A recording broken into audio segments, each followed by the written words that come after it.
அனைவருக்கும் வணக்கம். நம்ம நுரையீரல் மாற்று அறுவை சிகிச்சை அப்படின்னு இப்ப நிறைய இடங்களை கேள்விப்படுறோம். நுரையீரல் மாற்று அறுவை சிகிச்சை அப்படின்னா என்ன அப்படின்னா, எப்படி இப்ப கிட்னி ஃபெயிலியர் ஆயிடுச்சு அப்படின்னா நம்ம கிட்னி மாற்றி வைக்கிறோம். அதே மாதிரி லிவர் ஃபெயிலியர், இருதய ஃபெயிலியர், இதுக்கெல்லாம் மாற்று அறுவை சிகிச்சை இருக்கிற மாதிரி இப்ப கடந்த சில வருடங்களா நுரையீரல் மாற்று அறுவை சிகிச்சை அப்படிங்கிறது இப்ப செய்யப்பட்டு வருது.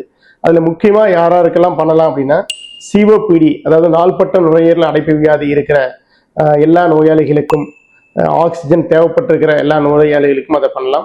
அதே மாதிரி சிஸ்டிக் பிராங்கைட்டிஸ்ன்னு சொல்லுவாங்க. நுரையீரல் நுண்துளைகளா ரொம்ப டேமேஜ் ஆகி ஆக்சிஜன் சப்போர்ட்ல இருப்பாங்க, அவங்களுக்கு இது தேவைப்படலாம்.